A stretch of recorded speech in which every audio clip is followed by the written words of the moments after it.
So nasa chapter number 2 na tayo, no? So ang topic natin sa chapter number 2 is the resultant of force systems as well as the moment of a force.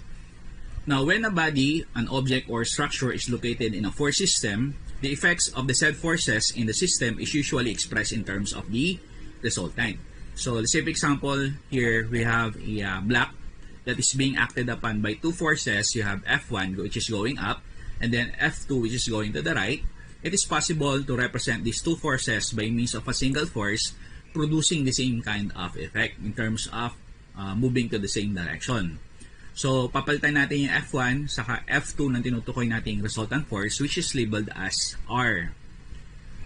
In the event that the resultant force actually exists to represent the actions of forces within a force system, it would lead to what we call motion or what we call movement. So, ang point lang natin dito, kung meron tayong force systems dito at maraming tayong forces na nag-act at meron tayong makukuha resultant force o resultant, ibig sabihin nito, pag naglagay tayo ng isang object o isang body within the said force system, magkakaroon tayo ng natawag nating motion or movement.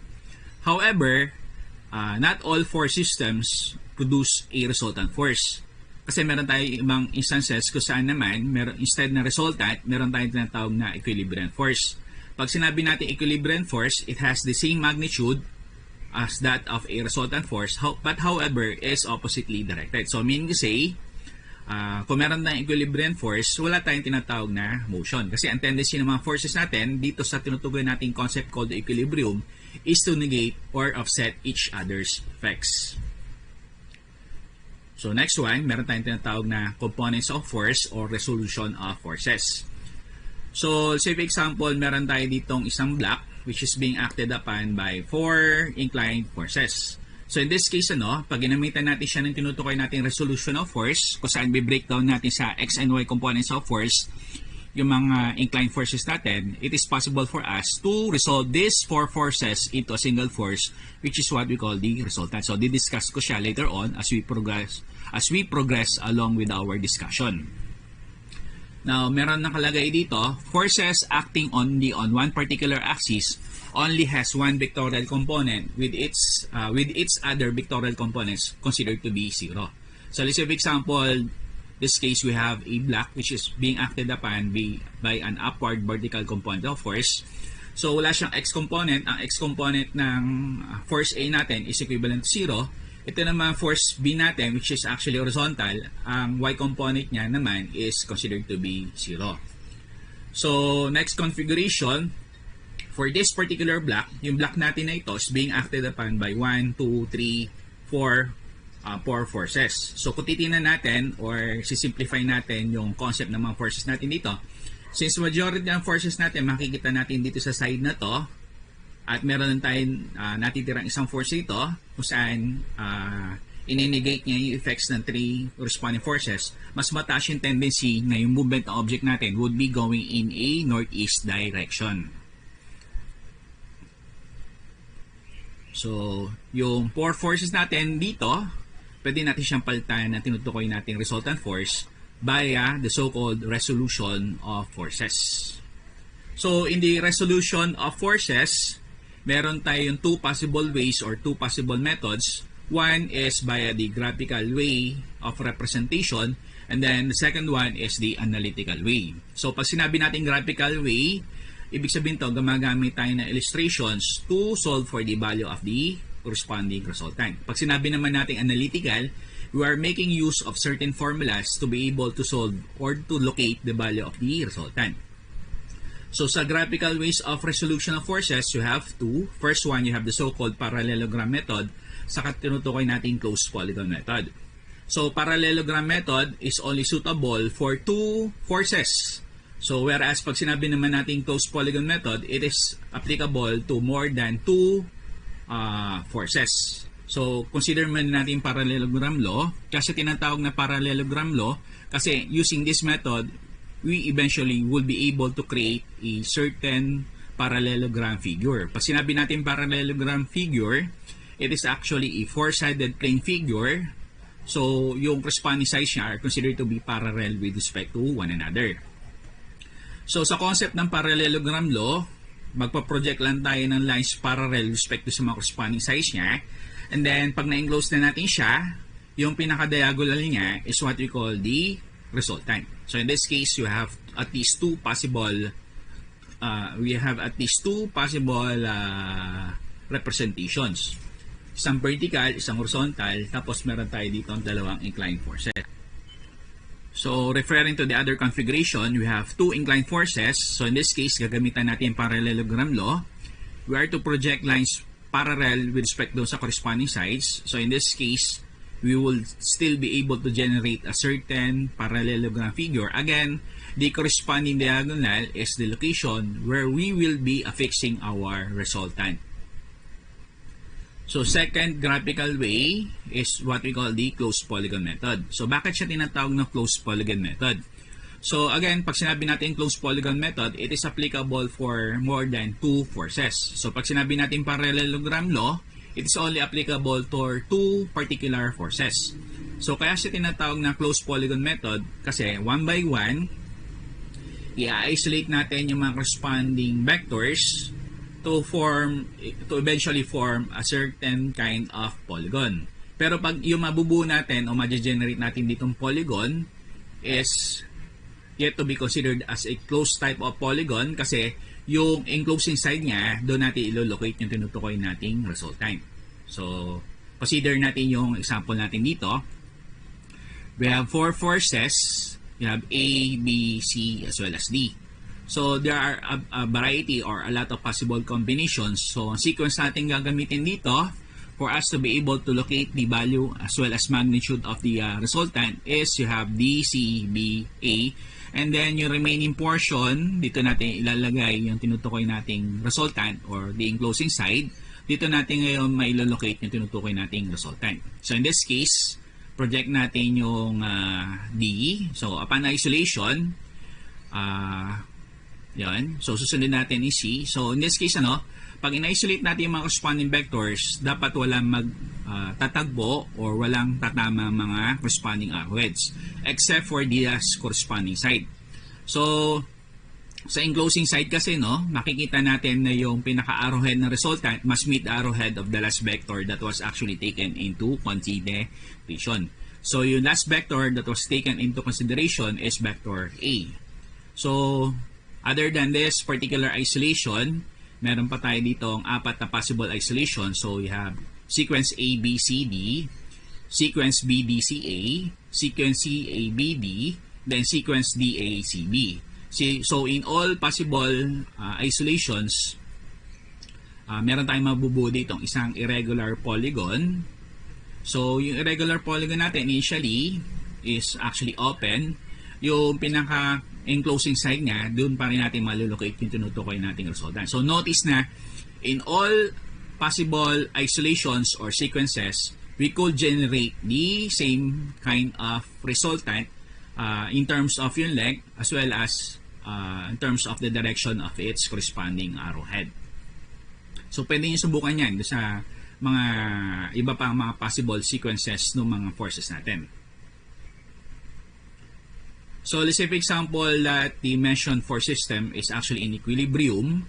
Pagka yung force system natin is actually in equilibrium, pag nagkaroon tayo ng isolation ng mga corresponding vectors, wala tayong matitirang open space dito. So, sarado yung mabubuo nating polygon. So, in this case, since sarado na yung tinutukoy nating polygon, wala na tayong open space kung saan po pwede natin affix yung tinutukoy nating resultant. So, in that case, lumalabas, pag nakabuo kayo agad na isang closed polygon using the closed polygon method, ibig sabihin nun, lumalabas na yung forces natin dito, na given dito, are said to be in equilibrium.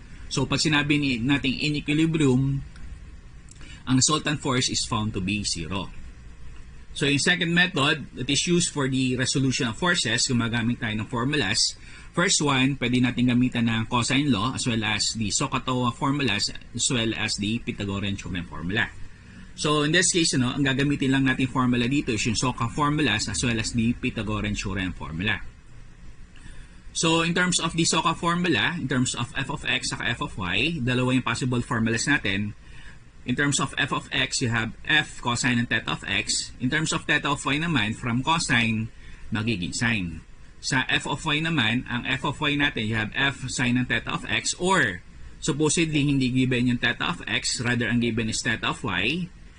Instead na sine, gagawin lang natin siya as cosine. So, para wala masyadong confusion on your part, isa na lang yung gamitin yung formula in terms of theta of x. So, meaning, f of x, you have f cosine ng theta of x. In terms of f of y, you have f sine ng theta of x. Then, supposedly, gusto nyo kuhanin yung value ng resultant.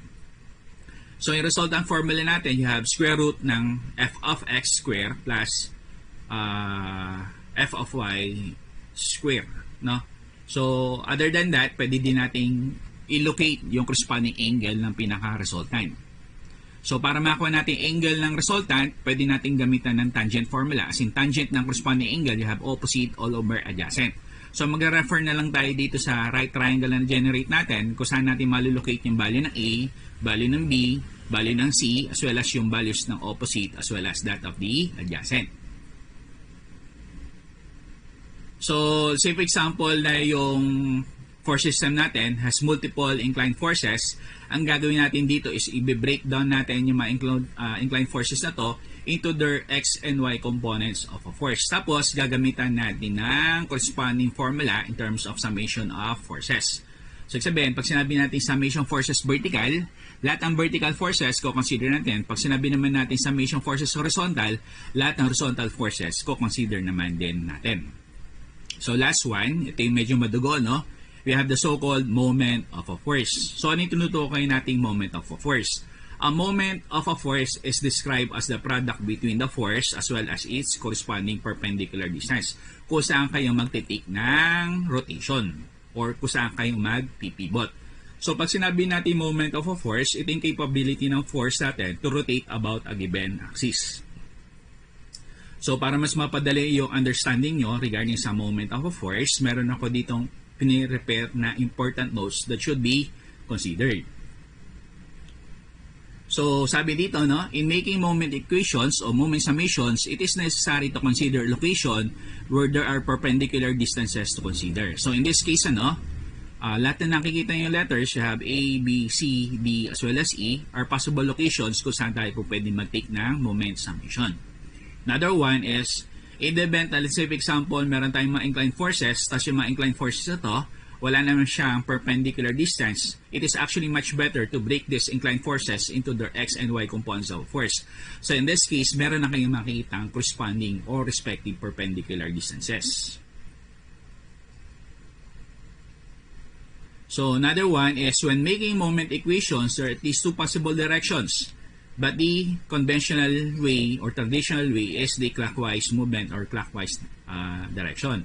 However, posible din or it is also possible na kuhanin natin yung reverse direction or counterclockwise direction, which is considered to be the non-conventional or non-traditional method.